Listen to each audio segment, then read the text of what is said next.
हाँ।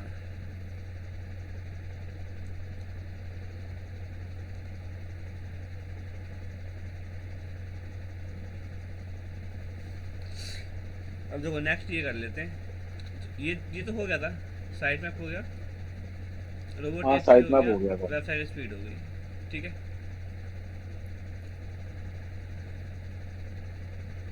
अब हम ये देखते हैं एसएसएल सर्टिफिकेट। एसएसएल सर्टिफिकेट क्या होता है पता है? नहीं सर। वेबसाइट, तो जब भी आप कोई वेबसाइट ओपन करते हो ना, कोई सी भी वेबसाइट, मैं सपोज मान लो मैं यहाँ पे गया और मैंने ओपन किया, H1 ही कर लेते, ठीक है।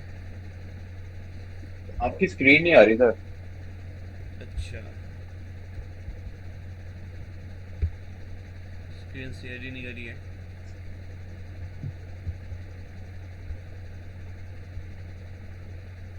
अब आ रही है? हाँ, अब आ रही है। ठीक है, सी, यहाँ पे आ गए। लेट्स सपोज मैंने वेबसाइट क्या किया, H1 ओपन किया, ठीक है।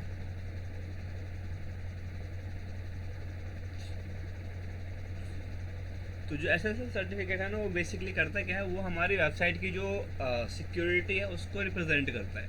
तो जो भी हमारे यूआरएल्स होते हैं वेबसाइट के, वो कैसा होता है, H T T P S पे रिडायरेक्ट होते हैं ना। लाइक लेट्स सपोज ये है, देखो, H T T P S पे। तो जो एस है बेसिकली, ये एस किसकी वजह से आता है? ये जो एस आता है वो आता है एस एस एल सर्टिफिकेट की वजह से। एस एस एल सर्टिफिकेट का फुल फॉर्म क्या है? एस एस एल सर्टिफिकेट का फुल फॉर्म है,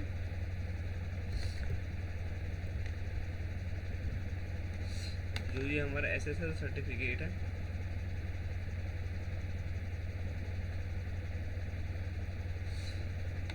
एस एस एल को क्या बोलते हैं? Secure socket layer.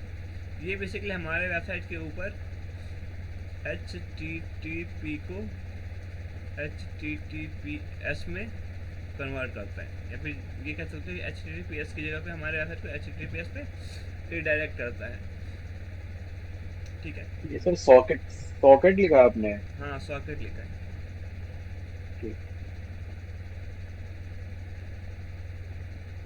रिकॉर्ड तो हो रही है ना सर ये? हाँ हाँ, क्या हुआ? नहीं नहीं, ऐसे पूछ रहा हूँ।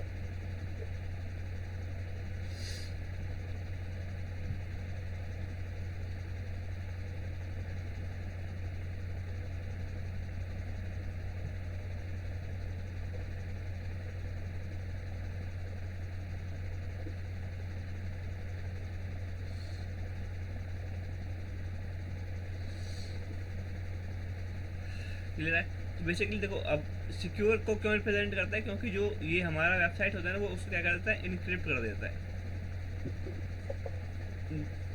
जो जो कि बेसिकली हमारे वेबसाइट को के डेटा को प्रोटेक्ट करता है। जो सेंसिटिव इन्फॉर्मेशन होते हैं उन सबको इन्फो लाइक क्या करता है, प्रोटेक्ट करता है ब्रेकेज के थ्रू। क्लियर? सपोज कोई मामूली सा अगर हैकर आके कोई भी अटैक वगैरह करता है, तो वो आसानी से हमारे वेबसाइट के डेटा को नहीं ले पाएगा हमसे। ठीक है, ये उसी को क्या करता है, रिप्रेजेंट करता है, क्या, एसएसएल सर्टिफिकेट। अब इसको लगाने के लिए क्या करना है? देखो, जब भी आप डोमेन खरीदते हो ना, या फिर डोमेन खरीद रहे हो या फिर आप होस्टिंग खरीदते हो, तो होस्टिंग के अंदर हमें सम टाइम क्या होता है, एसएसएल सब फ्री में मिल जाता है। जैसे हमने होस्टिंगर से लिया, ठीक है, होस्टिंगर से लिया, हमने क्या लिया, होस्टिंग। अब जब हम होस्टिंग लेते हैं, तो होस्टिंग के साथ साथ मेरे को क्या होता है, एसएसएल फ्री में मिल जाता है। ठीक है। इन केस हम कुछ ऐसा प्लान ले रहे हैं, या फिर हमारे किसी क्लाइंट के पास कुछ ऐसा होस्टिंग प्लान है जिसके अंदर एसएसएल सर्टिफिकेट नहीं है, तो हमें क्या करना पड़ेगा, एसएसएल अलग से बाय करना पड़ेगा, उसको हमारे डोमेन के साथ इंटीग्रेट करना पड़ेगा। ठीक है। इसमें किसी प्लगइन का कोई यूज़ नहीं है। कोडेड वेबसाइट का हो या फिर डेवलप्ड वेबसाइट का हो, दोनों वेबसाइट पे सेम तरीके से लगेगा। क्लियर है? हाँ सर।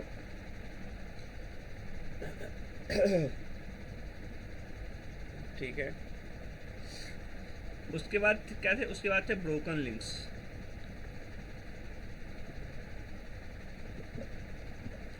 ब्रोकन लिंक्स हैं, 404 एरर है, फिर रिडायरेक्शन है, रिडायरेक्शन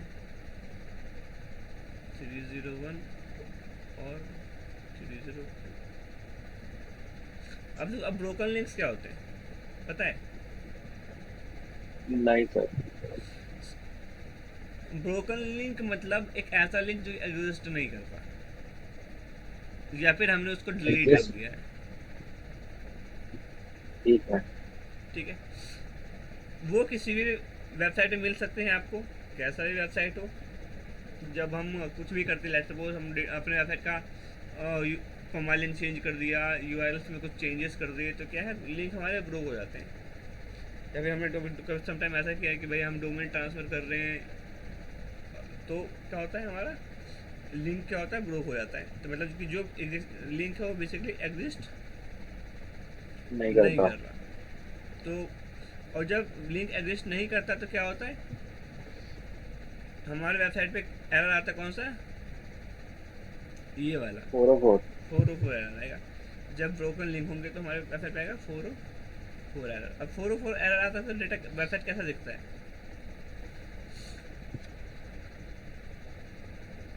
बताओ, पता है? खाली खाली दिखता है। खाली खाली दिखता है। एक 500 एरर भी है, इसको भी याद रखेंगे। पहले 404 एरर हम डील कर लेते हैं। 404 सी, जैसे ये वेबसाइट है, ठीक है, मान लो। अब इस पे मान, जो मैं यहाँ पे लिख रहा हूँ देखो, अब ये जरूरी तो नहीं है कि ये यूआरएल हो इनके पास। मैंने एंटर मारा, क्या आ रहा है, 404। 404 आ रहा है। बट यहाँ पे देख रहे होगे आपकी वेबसाइट का कुछ डेटा हमें दिख रहा है, लोगो दिख रहा है, बैक होम का ऑप्शन है, ये सारे मेन्यू आइकन्स हैं, फॉर्म भी अभी ओपन हुआ था, तो ये सारी चीज़ें क्या है, मेरे को दिख रहा है। एक 404 पेज कैसा दिखेगा, एक 404 ऐसा दिखेगा, दिखाता हूँ मैं। 404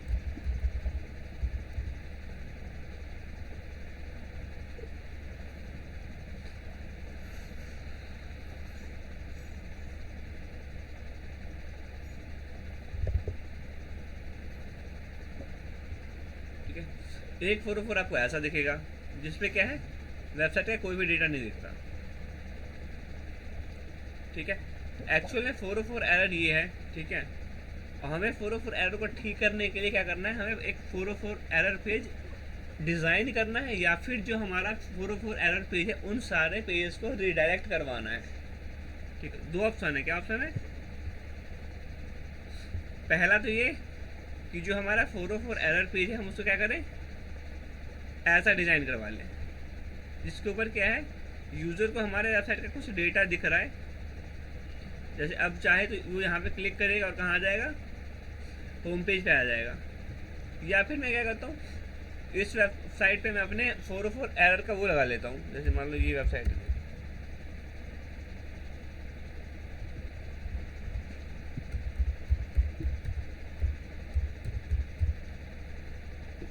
ये वेबसाइट है एक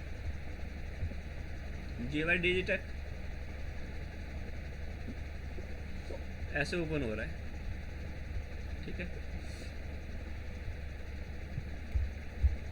इस पे मैंने कुछ ऐसे लिखा, कैसा आ रहा है इसका 404 पेज, ऐसा आ रहा है, देखो इसमें भी क्या है, फुटर इसका आ रहा है, हेडर इसका आ रहा है, और यहाँ पे बटन क्या है, बैक टू होम जाने का। ठीक है, एक और वेबसाइट ओपन कर लेते हैं।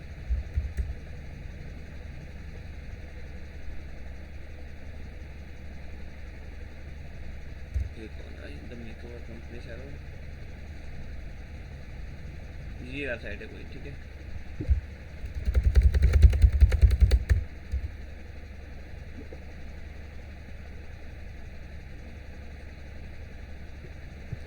ऐसा आ रहा है ये भी, तो क्या है बेसिकली 404 पेजेस को हम ऐसे इस तरीके से डील करते हैं कि जो भी हमारा 404 एरर पेज होता है इसको क्या करते हैं,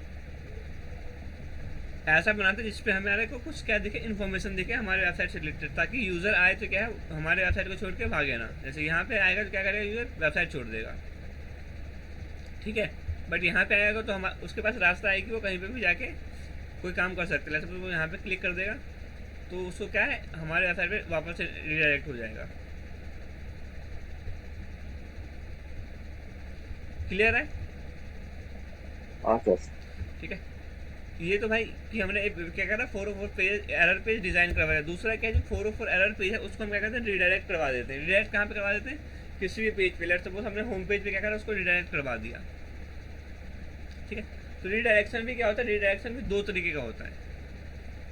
वो कौन कौन सा है, एक 301 रिडायरेक्शन है और एक क्या है 302। 302।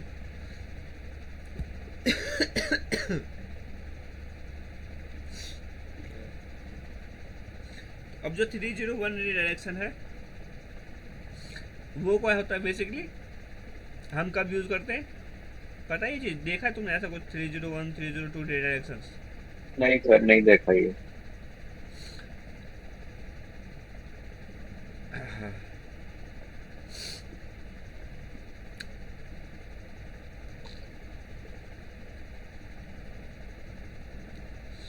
सी जो 303 रिडायरेक्शन 301 है ना, 301 हम रिप्रेजेंट करते हैं कब, बेसिक 301 हम जब लगाते हैं जब मेरे को किसी भी यूआरएल को क्या करना होता है, परमानेंट करवाना होता है रिडायरेक्ट। क्या पर एक बार में हो गया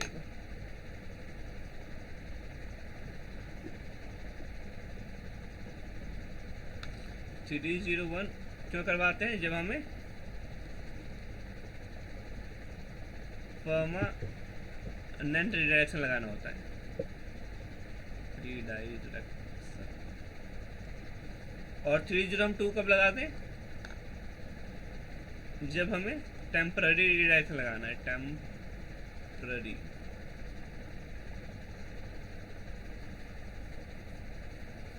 ठीक है, अब ये होता बेसिकली क्या है, देखो एक और चीज, जो 404 एरर पेज था ना हमारा वर्डप्रेस पे, उसको तो हमें मेनली वर्डप्रेस में बनाने की जरूरत नहीं पड़ती, क्योंकि वर्डप्रेस में जो हम थीम लेते हैं ना उस थीम में बाय डिफॉल्ट एक 404 एरर पेज होता है। क्लियर है ये चीज? हाँ सर। अब मान लो मेरे को क्या करना है, मैं चाहता हूँ कि भाई 404 एरर पेज दिखाना नहीं है, वो मेरे को क्या करना है, रिडायरेक्ट करवाना है। तो रिडायरेक्शन में हम क्या परमानेंट रिडायरेक्शन का यूज कर लेंगे, जिसमें आप कोई भी प्लगइन डाल दोगे, सिंपली गूगल पे लिखोगे 404 एरर पेज रिडायरेक्शन, कोई भी प्लगइन ले लोगे, उस प्लगइन के थ्रू आप क्या करोगे, एक रिडायरेक्शन लगा दोगे, ठीक है। अब 301 302 का यूज पता है कब करेंगे हम,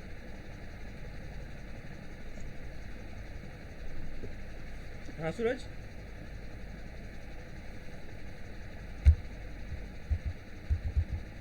सूरज जो 30 पर्सनल जे हेलो, हाँ हाँ बोलो। जो पर्सनली रिजेक्ट हो जाता है, जैसे हम कुछ करते हैं और एक टेम्परेली आता है, जब जब वो स्टार्ट डालते नहीं है। दोबारा बोलना, 301 को क्या बोला है? 301 में परमानेंट रिजेक्ट हो जाता है। जो परमानेंट का मतलब क्या हुआ? परमानेंट मतलब वो वेबसाइट खुलती नहीं, एरर ही आता है उसपे। अरे नहीं भाई मेरे एरर्स ना आए इसी के लिए तो हम रिडायरेक्शंस लगा रहे हैं। देखो 301 बेसिकली रिडायरेक्शन का मतलब क्या होता है कि एक एक्स यूआरएल है, उसको हम रिडायरेक्ट करवा रहे हैं किसी वाई यूआरएल पे, ठीक है। इसका मतलब क्या हुआ, मान लो कि भाई मैं लॉग इन कर रहा हूँ abcd.com बट खुल रहा है pmno.com, ठीक है। तो इसका मतलब क्या है, ये हमने क्या कर रखा है, हाँ जी। रिडायरेक्ट कर रखा है, रिडायरेक्शन लगा रखा है, ठीक है। अब इसमें करना क्या है हमें, देखो abcd.com से कहाँ पे जा रहा है ये, PMNO पे। तो ये बेसिकली दो तरीके का हो सकता है। एक क्या हो सकता है, एक तो भाई कि ज़िंदगी भर के लिए हमने इसको कर दिया, क्या कर दिया, परमानेंट कर दिया। तो परमानेंट जब मैं करूँगा तो कौन सा डायरेक्शन लगाना है, ये वाला। 301। हाँ, और जब मैं चाहता हूँ कि मैं सिर्फ टेम्प्रेरी बेसिस पे लगा दूँगी कुछ दिनों के लिए, कुछ दिनों बाद मैं इस पर्टिकुलर यूआरएल पे ही लेके आऊँगा यूज़र को, तो कौन सा लगाऊंगा, 302। 302। ठीक है कुणाल, हाँ सर। ठीक है, समझ रहे हो। हाँ सर। अब देखो, अब हाँ जी। 301 लगवाने का मतलब क्या है। 301 जब हम लगवाते हैं ना तो क्या होता है कि जो हमारे वेबसाइट की क्या होती है, ऑथोरिटी होती है। ऑथोरिटी कह सकते हो, या फिर जो गूगल की नज़रों में वैल्यू होती है, वो सारी क्या होती है, नल हो जाती है। नल मतलब खत्म। वाइड हो जाती है, खत्म हो जाती है बेसिकली। कि मान लो कोई भी ऑथोरिटी थी हमारी वेबसाइट की गूगल की नज़रों में, वो सारी क्या हो जाएगी, खत्म हो जाएगी। ठीक है, इस पर्टिकुलर यूआरएल की किसकी बनेगी, फिर उसकी बनेगी धीरे धीरे। बट जब हम टेम्पररी लगाते हैं, टेम्पररी में क्या है, इसकी जो ऑथोरिटी होती है वो नल नहीं होती, जो होती है पहले वही रहती है। तो हम बाद में क्या होता है, जब हम बाद में इसको हटा देते हैं रिडायरेक्शन को, तो ये हमारा सही काम करता है। जो भी अथॉरिटीज़ की बनी थी, जो रैंकिंग वगैरह थी, उसमें कोई फ़र्क नहीं पड़ता। बट 301 हमने अगर पहले लगाई और उसको हटाते हैं तो इसकी रैंकिंग वगैरह में फ़र्क पड़ता है। ठीक है कुणाल। हाँ सर। हाँ जी, हाँ जी। उसके बाद क्या था, एक 500 एरर है ना। अब ये 500 एरर क्या है, जब भी आपको 500 एरर किसी वेबसाइट पे दिखता है तो दैट मीन्स व्हाट, कि भाई जो उस पर्टिकुलर वेबसाइट का सर्वर है वो हमारे क्वेरी को क्या है, रिस्पॉन्ड नहीं कर पा रहा है। ठीक है, वो मेनली सर्वर का इशू है। उसको ठीक होने में कुछ टाइम लग सकते हैं, या फिर जब वो अपने वेबसाइट के अंदर कुछ कैसेस या फिर लॉग्स को क्लियर करेगा, उसके बाद ही उसका वेबसाइट क्या है, रिस्पॉन्स करेगा हमें। या फिर उसके बैकएंड से बेसिकली जहाँ से उसने होस्टिंग वगैरह लिया, वहाँ से अगर उन चीज़ों को सॉल्व किया जाएगा, तब जाएगा वो वेबसाइट पर्टिकुलरली क्या है, रिस्पॉन्स करेगा। ठीक है, तो इस एरर को ठीक करने के लिए हम क्या कर सकते हैं, अपने वेबसाइट का जो कैसे वगैरह होता है उसको रीस्टोर कर सकते हैं और क्लियर कर सकते हैं। क्लियर है। हाँ सर। ठीक है, ये लाइन में क्लियर है, डाउट है कोई यहाँ से।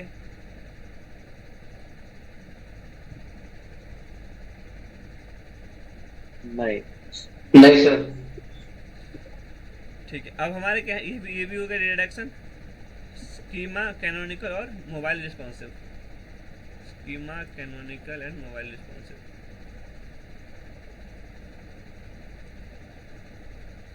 पहले मोबाइल रिस्पॉन्सिवनेस को समझ लेते हैं। मोबाइल रिस्पॉन्सिवनेस क्या होता है,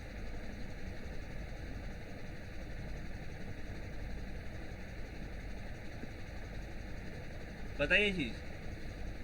नहीं सर। मोबाइल डिजॉन एक वो पढ़ा था हमने, याद है क्या पढ़ा था, मोबाइल डिजॉन। कुणाल, सूरज, हाँ जी। मोबाइल डिजॉन क्या पढ़ा था, मोबाइल डिजॉन। पता नहीं सर। एल्गोरिदम्स याद है नहीं यार भाई, कि एल्गोरिदम्स पढ़े थे हमने कुछ, पांडा, पेंगुइन, हमिंग बर्ड। हाँ वो जी, जी, मोबाइल सर। फ्रेंडली होती है, हाँ, मोबाइल तो फ्रेंडली बेसिकली जो जो है। हमारा वेबसाइट है वो कैसा होना चाहिए, मोबाइल मोबाइल रिस्पॉन्सिव होना चाहिए, कि फ्रेंडली। मोबाइल पे भी बेसिकली सही से लोड हो और उसके जो एलिमेंट्स हैं वो सही दिखे। तो वो बेसिकली हमें किसमें करना होता है, टेक्निकल एसईओ का पार्ट है। तो हमारा जो मोबाइल है, लाइक जो हमारा वेबसाइट है, उसको हमें मोबाइल रिस्पॉन्सिव भी बनाना है। ठीक है, उसको बनाने के लिए हम क्या करेंगे, बेसिकली ये डिज़ाइनिंग का पार्ट है। जब भी हम वेबसाइट डिज़ाइन करेंगे तो हम डेस्कटॉप के साथ साथ मोबाइल वर्जन के लिए भी डिज़ाइन करेंगे। ठीक है,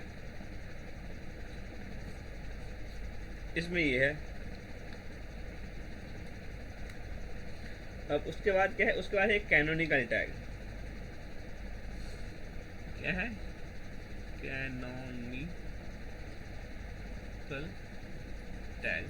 अब कैनोनिकल टैग बेसिकली क्या है, देखो हमारा जो वेबसाइट है मतलब कोई भी वेबसाइट वह कैसे रिडायरेक्ट करता है, सिंपली एक ही यूआरएल पे रिडायरेक्ट करेगा, https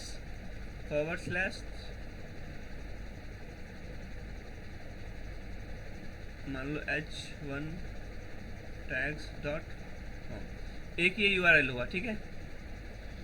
दूसरा यूआरएल क्या हो सकता है, https www.h1tags.com।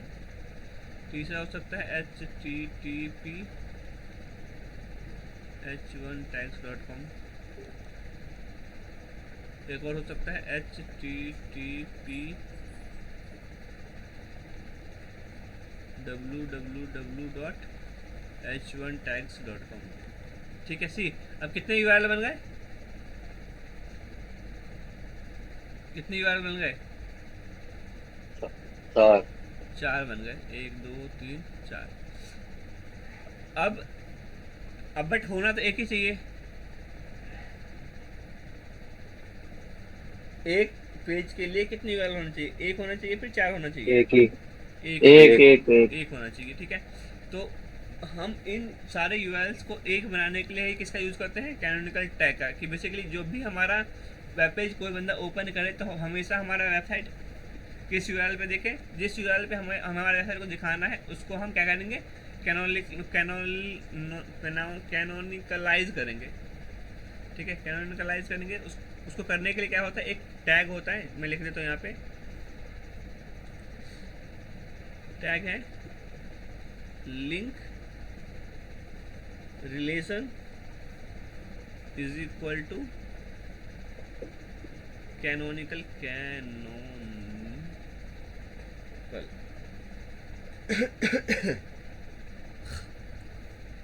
ऐसे, फिर REF रेफरेंस है बेसिकली ये HREF इज इक्वल टू, यहाँ पे हम डालेंगे अपना URL, इसको कर देंगे क्या, क्लोज। क्लियर है? हाँ सर। हाँ। अब मान लो मेरे को क्या करना था, मेरे को भाई इस पर्टिकुलर यूआरएल को मेन बनाना है, तो कैसे करेंगे, link relation is equal to canonical HREF is equal to क्या लिखेंगे यहाँ पे, यूआरएल ये ऊपर वाला TPS yes। h1tags.com। तो ये क्या बन गया हमारे वेबसाइट के लिए, ये बन गया, क्या बना ये, कैनोनिकल टैग। Canonical tag. और इस टैग को हमें क्या करना है, इस टैग को हमें प्लेस करना है कहाँ पे, जिस पेज के लिए बनाना है। बेसिकली हमने जिस पेज के लिए कैनोनिकल टैग लगाया है उस पेज के हम कहाँ करेंगे, जो ये सेक्शन होता है हेड सेक्शन, इस हेड सेक्शन के अंदर इसको इंसर्ट कर देंगे। इंसर्ट बोलो या फिर पेस्ट बोल दो। क्लियर है? हाँ सर। ठीक है।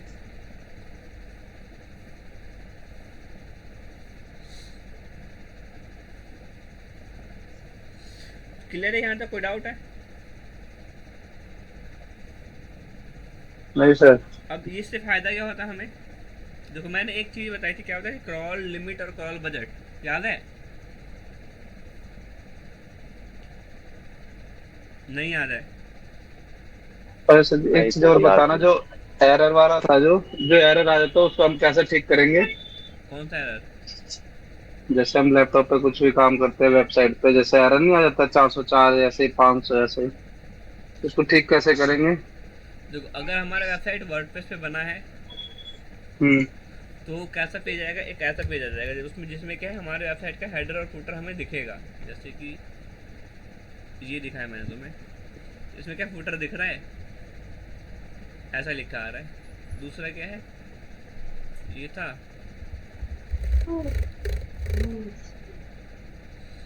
ऐसा आ रहा है, जिसमें भी क्या हेडर दिख रहा है, और इसमें है जो जो दिखता है ना यार, इतना सारा लिखा नहीं आता, बस खाली इतना ही आता है। बस इतना आता है चार ना। सौ चार बस इतना ही आता है, पेज नोट फाउंड बस है। ऐसा आता है, ठीक है। तो वो बेसिक देखो, हाँ तो ऐसे। सामने वाले वेबसाइट के अंदर का एरर हम ठीक नहीं कर सकते भाई, हम हमारे वेबसाइट का एरर ठीक कर सकते हैं कि हमारे वेबसाइट को ऐसा एरर ना आए। अच्छा।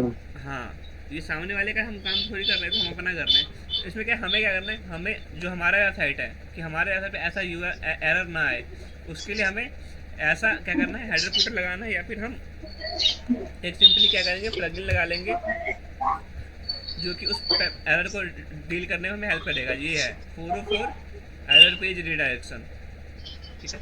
तो उसको हम क्या होम पेज पे रिडायरेक्ट करवा देंगे। तो जब भी कोई ऐसा यूआरएल डालेगा बंदा जो हमारे वेबसाइट पे एग्जिस्ट ही नहीं करता है, वो सीधा कहाँ पे चला जाएगा, वो हमारे वेबसाइट के होम पेज पे चला जाएगा। क्लियर है? तो हम ठीक नहीं कर सकते किसी का एरर? किसी और का एरर हम कैसे ठीक कर सकते हैं भाई, वेबसाइट वो उसका है, सर्वर उसके हैं। हाँ, मेरे को लगा कि हम ऐसे भी ठीक कर सकते हैं, एरर आ रहा था जैसे ना बीच ना, बीच वो में। हम अपने वेबसाइट का ठीक करते हैं भाई। ऐसे हम किसके लिए कर रहे हैं, अपने लिए कर रहे हैं ना, ठीक है उसका सर। क्यों करोगे। ठीक है सर। ठीक है, क्लियर है कैनोनिकल टैग। हाँ सर क्लियर है। अब देखो, कैनोनिकल टैग लगाने के लिए हमारे पास ऑप्शन है हमारे उसके अंदर, किसके अंदर, ये वेबसाइट के अंदर। जैसे मैंने ओपन की वेबसाइट,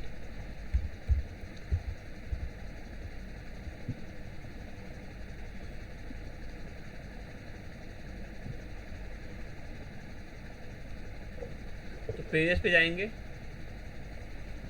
ये काम जो हम कर रहे हैं किस लेवल पे हो रहा है, पेज लेवल पे होता है, ठीक है। जो भी हम एसईओ करते हैं किस लेवल पे करते हैं, पेज लेवल पे। तो लेट्स सपोज मेरा ये पेज है, इस पेज को मेरे को क्या करना है, इस पेज में मेरे को कैनोनिकल टैग लगाना है। तो मैं यहाँ पे जाऊँगा। अब देखो, किसी भी वेबसाइट पे कैनोनिकल टैग लगा है या नहीं लगा है, वो मैं कैसे चेक करूँगा। जैसे ये वेबसाइट है मान लो, ठीक है, किसी की भी होगी, इसको मैं कंट्रोल यू करूँगा, कर दिया कंट्रोल यू, तो क्या खुला इसका, सोर्स कोड खुल गया, जो भी इसने कोड यूज़ कर रखा है। यहाँ पे मैं कंट्रोल एफ करूँगा और लिखूँगा कैनोनिकल, देखो लगा हुआ है यहाँ पे कैनोनिकल टैग, ये वाला। ऐसा ही कुछ बताया, समझ लगा ना। हाँ, देखो लिंक रिलेशन कैनोनिकल हारफ, ये वाला लिंक, ठीक है। अब ये वेबसाइट है, तो इस पे जो हम एसईओ कर रहे हैं किस प्लगइन की हेल्प से कर रहे हैं,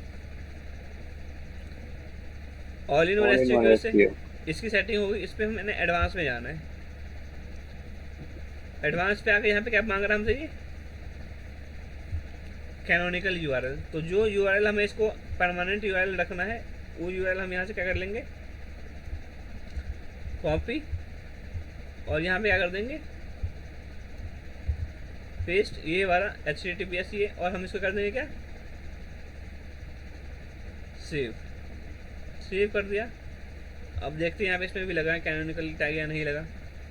इस पेज पे आ गए, अंग्रेजी कंट्रोल यू करेंगे, कंट्रोल एफ, कैनोनिकल दिख गया। ठीक है। हाँ हाँ हाँ हाँ। किस प्लगइन के थ्रू लगा है, जो हम यूज कर रहे हैं, ठीक है। क्लियर है, क्लियर है, क्लियर है भाई। ये वेबसाइट है सर। और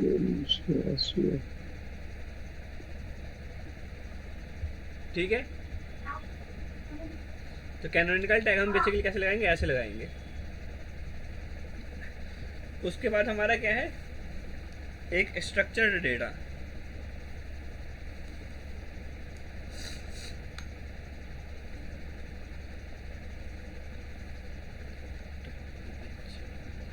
स्कीमा मार्कअप ये बच रहा है। देखो ये हो गया, कैनोनिकल टैग हो गया, मोबाइल रिस्पॉन्सिवनेस हो गया, रिडायरेक्शन हो गया। क्या बचा, स्कीमा मार्कअप। अब बेसिकली स्कीमा मार्कअप क्या होता है पता है, नहीं। स्कीमा या फिर इसको हम समटाइम स्ट्रक्चर्ड डेटा बोलते हैं, स्ट्रक्चर्ड डेटा। इसमें क्या होता है, इसमें बेसिकली हम कुछ कोड्स की हेल्प लेते हैं, उन कोड्स की हेल्प लेके गूगल को बताते हैं कि हमारे डेटा को गूगल पे किस तरीके से दिखाना है। जो हमारा वेबसाइट है उस वेबसाइट के डेटा को गूगल पे कैसे रिप्रेजेंट करना है। ठीक है, स्कीमा बहुत सारे टाइप के होते हैं जैसे कि क्या, प्रोफाइल स्कीमा होता है, ऑर्गेनाइजेशन स्कीमा होता है, ऑर्गेनाइजेशन, FAQ स्कीमा होता है, हाउ टू स्कीमा होता है,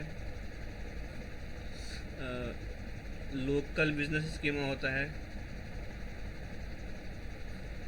वीडियो स्कीमा होता है, रेसिपी स्कीमा होता है। ये सारी बेसिकली बहुत सारे टाइप के स्कीमा है। तो एक बार क्या करते हैं, एक बार गूगल पे आता है, कुछ सर्च करते हैं। गूगल पे आ गए, यहाँ पे मैं सर्च करता हूँ राजमा राइस। ठीक है,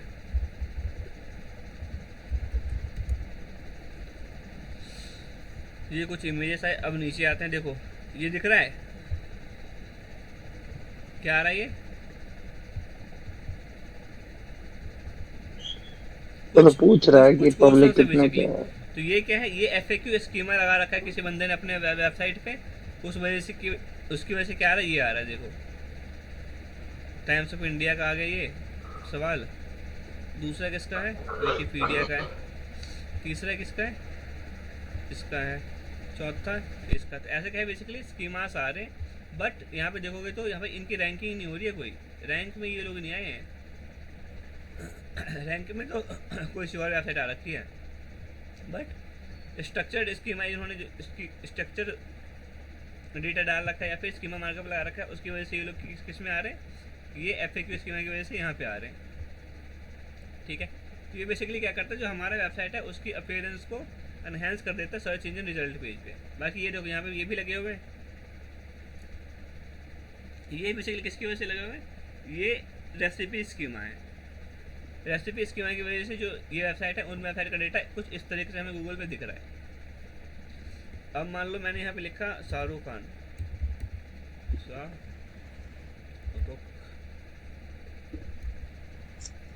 तो जैसे हमने लिखा तो इसका देखो डेटा कुछ हमें इस तरीके से दिख रहा है, यहाँ पे दिख रहा है ये अबाउट लिखा है, कब पैदा हुआ था ये लिखा है, स्पाउस, चिल्ड्रेन, जो भी बेसिकली प्रोफाइल्स लगे हैं इसके, दिख रहा है।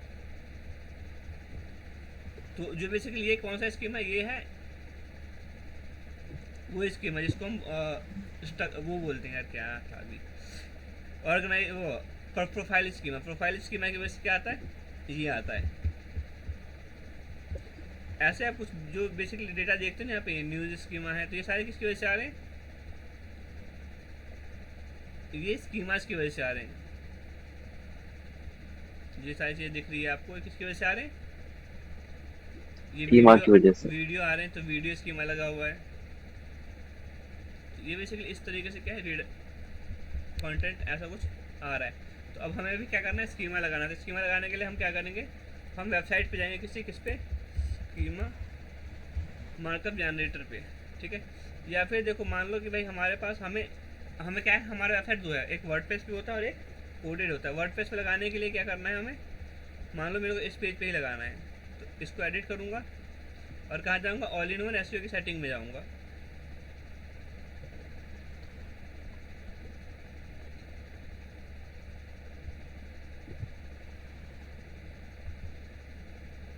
All in one SEO setting कहाँ मिलेगी, हमें नीचे मिलेंगी। यहाँ पे देखो साफ साफ क्या लिखा है, कुणाल सूरज, हाँ सर दिख गया। स्कीमा लिखा है, इस पर क्लिक करोगे और जो भी स्कीमा लगाना है वो आप यहाँ से सिलेक्ट कर लोगे और जनरेट करके इसको वैलिडेट कर दोगे। तो हमारे इस पर्टिकुलर पेज पे जो भी स्कीमा आपको लगाना है आप वो लगा सकते हो। ठीक है, इस तरीके से लग जाएगा। बट अगर डेवलप्ड वेबसाइट है और जो जनरेट स्कीमा करने के लिए हमारे पास क्या होना चाहिए, प्रो वाला होना चाहिए। प्रो वाला होगा तो ही लगा सकते हैं हम। प्रो में तो पैसे वाला लगता है ना सर। हाँ हाँ, तो अब मान लो प्रो वाला नहीं तो हम क्या करेंगे, कुछ वो लेंगे, बेसिकली क्या लेंगे, एक अलग से प्लगइन डाल लेंगे स्ट्रक्चर डेटा जनरेटर या फिर स्ट्रक्चर डेटा इंसर्टर करके कोई भी प्लगइन हम डाल देंगे, उस प्लगइन की वजह से हम क्या कर सकते हैं, स्ट्रक्चर डेटा लगा सकते हैं। बट उसके लिए हमें पहले क्या करना पड़ेगा, कोड जनरेट करना पड़ेगा। जैसे मैंने यहाँ पे लिखा स्ट्रक्चर मेटा स्कीमा जनरेटर पे हम क्या करेंगे, क्लिक करेंगे, technicalseo.com करके वेबसाइट है उस पर। तो ये वेबसाइट कुछ ऐसा इंटरफेस लेके आएगा हमारे सामने। तो अब हमें क्या करना है, अब जो ये बेसिकली स्ट्रक्चर आएगा अभी, तो उस के अंदर हमें सेलेक्ट करना है कि भाई हमें कौन सा वाला स्कीमा लगाना है अपने वेबसाइट पे। तो देखो हर पेज के लिए ना अलग तरीके के स्कीमा लगते हैं। जैसे कि एक होता है साइट लिंक स्कीमा। तो ये साइट लिंक स्कीमा कहाँ लग सकता है, ये साइट लिंक स्कीमा सिर्फ हमारे वेबसाइट के होम पेज पे लग सकता है। और साइट लिंक स्कीमा की वजह से क्या होता है, जैसे मान लो देखो ये है कोई वेबसाइट, H1 टैग ही सर्च करते हैं, ठीक है, कुछ और क्या ही सर्च करना है। ये सर्च किया मैंने, एंटर मारा, तो यहाँ पे देखो एक रिजल्ट तो ये आ रहा है भाई, H1 टैग आ रहा है मेन पेज। उसके नीचे देखो 3 पेज और आ रहे हैं, 3 के 5 पेज है बेसिकली। वो वी आर ये बेसिकली क्या आ रहा है, 4-5 पेज और आ रहे हैं। इसके 4-5 पेज क्यों आ रहे हैं, क्योंकि इन्होंने क्या लगा रखा है, साइट लिंक स्कीमा लगा रखा है। इनके वेबसाइट का जो मेन लिंक है वो यहाँ पे हमें दिखा रहा है। तो ये किसकी वजह से आया है, स्कीमा इस साइड की वजह से। हाँ साइट लिंक स्कीमा की वजह से आया है। साइट लिंक स्कीमा जनरेट करने के लिए क्या करोगे, आप यहाँ पे जाओगे, यहाँ पे सिलेक्ट करोगे क्या, साइट लिंक, ये रहा, ठीक है। अब यहाँ पे सारी डिटेल डालोगे, वेबसाइट का नाम डालोगे, वेबसाइट का यूआरएल डालोगे, और जो ये कोड आया है इस कोड को हम कॉपी करके क्या करेंगे, अगर कोड वेबसाइट हमारा डेवलप्ड है, कोडेड है, तो हम किसको देंगे, उसको देंगे जो हमारा क्या है डेवलपर है। वो उसको बोलेंगे भाई ये पर्टिकुलर स्ट्रक्चर डेटा तो क्या कहाँ कर, हमारे वेबसाइट के कौन सर, कौन सा कोड? ये वाला ये पूरा स्क्रिप्ट है एक। अच्छा। हाँ, तो ये स्क्रिप्ट हम किसको देंगे, डेवलपर को देंगे। वो बेसिकली जैसे मैं यहाँ पे कुछ भी लिखता हूँ तो वो उसमें ऐड होता जा रहा है, देख रहे हो ऐड हो रहा है। तो ये सारी चीज़ें हम फिल करके किसको दे देंगे, डेवलपर को दे देंगे। उसको बोलेंगे भाई कि इसको आप कहाँ पे डाल दो, हमारे वेब पेज के हेड सेक्शन में, जिस वेब पेज के लिए लगाना है हमें। क्लियर है, नहीं हाँ क्लियर सर है? क्लियर है।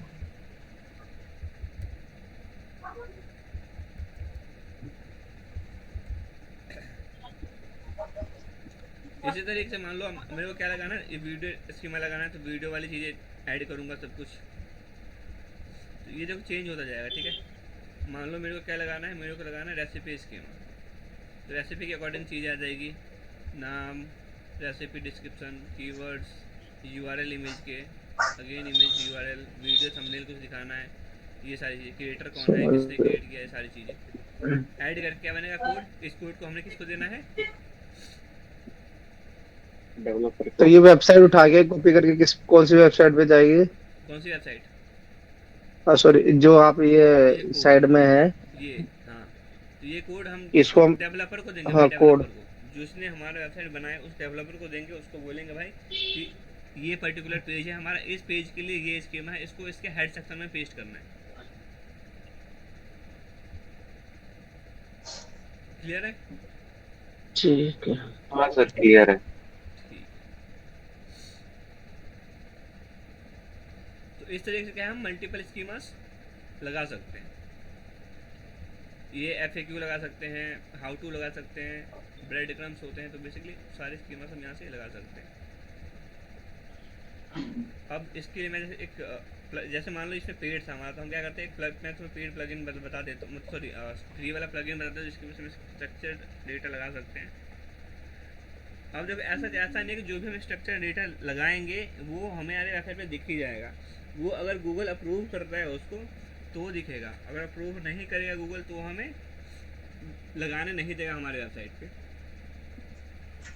ठीक है, नहीं ठीक है,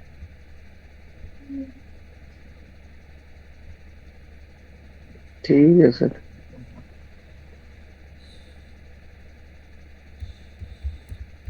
स्कीमा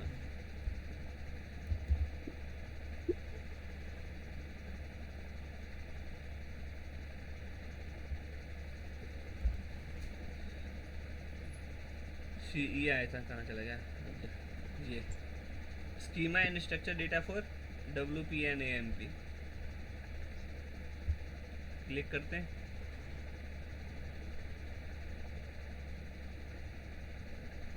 ये भी इंस्टॉल कर लेते हैं, दोनों पे देख लेते हैं। ठीक है,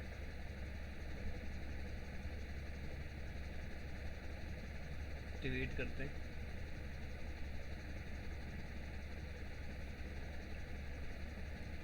और इसको भी एक्टिवेट करते हैं।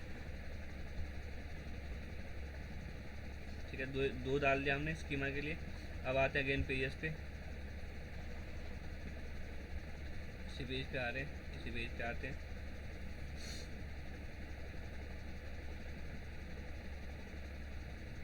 तो देखो अब हमें क्या करना, अभी हमें कब काम करेगा, जब हमारे पास ऑल इन वन एसयू का पेड वर्जन नहीं है, तो हमारे को हेल्प करेगा ये स्कीमा मार्कअप लगाने में। नीचे आए, इसको एक बार क्लोज कर लेते हैं ऑल इन वन एसयू वाले का। जब यहाँ पे आ रहा है, अरे ये क्या WP कोड, ये आ गया। देखो स्कीमा ऐप स्ट्रक्चर डेटा का ऑप्शन यहाँ पे आ गया। कौन सा वाला लगाना है, डिसेबल करना है स्कीमा मार्कअप, तो हम इसका यहाँ से डिसेबल कर देंगे। लगाना है तो हम यहाँ से लगा सकते हैं इसको। कौन सा वाला लगाना है, जो भी लगाना है यहाँ से हम सिलेक्ट कर लेंगे।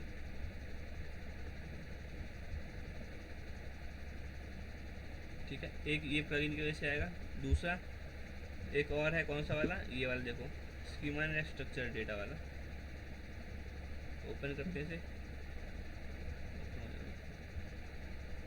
तो ऐसा आया है। सेटअप स्कीमा करेंगे, इधर से कर सकते हैं, अलग अलग करना पड़ेगा हमें, but add schema type and all, यहाँ से सब कुछ।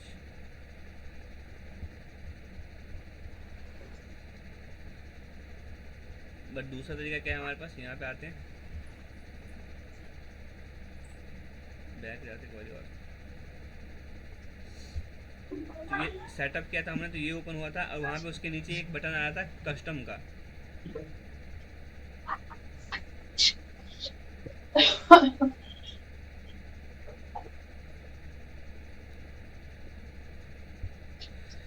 क्या आ रहा है ऑप्शन, कस्टम का। तो कस्टम पे क्लिक करते हैं। कस्टम पे जैसे क्लिक करेंगे यहाँ पे ये आएगा। तो यहाँ पे हमने जो वहाँ से कॉपी किया होगा ना, उसको पेस्ट कर देंगे। जो स्क्रिप्ट था वो, उसको पेस्ट कर देंगे, और इसको क्या कर देंगे, सेव कर देंगे। ठीक है, तो अगर गूगल इसको अप्रूव करता है तो हमारा स्कीमा लग जाएगा, अगर अप्रूव नहीं करता तो फिर बेसिकली रिजेक्ट हो जाएगा। ठीक है, ठीक है सर। तो बेसिकली अलग अलग तरीके के स्कीमा है। कोई भी स्कीमा लगाना तो क्या करना पड़ेगा आपको, कोड जनरेट करना पड़ेगा। कोड जनरेट करना पड़ेगा। हाँ, अगर आपके पास पेड वाला प्लगइन नहीं है, पेड वाला प्लगइन है तो जनरेट करने की जरूरत नहीं है, खुद से जनरेट हो जाएगा आपके पर्टिकुलर पेज के लिए। अगर वर्डप्रेस वेबसाइट है, तो अगर कोडेड वेबसाइट है तो जाहिर सी बात है कोड जनरेट करके डेवलपर को देना पड़ेगा। और क्या बोलना है, कहाँ पे डालना है उस कोड को, हेड सेक्शन के अंदर। जो भी कोड हम इंसर्ट करवा रहे हो कहाँ जा रहा है, हेड सेक्शन। हेड सेक्शन में। सारे जितने भी कोड हम डलवाएंगे आगे भी, वो सारे कहाँ जाएंगे, हेड सेक्शन में जाएंगे। बॉडी सेक्शन के अंदर कोई भी कोड नहीं जाएगा। ठीक है, क्लियर है कुणाल, सूरज? हाँ जी सर, क्लियर है।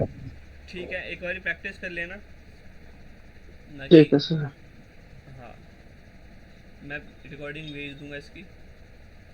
ठीक। ठीक है।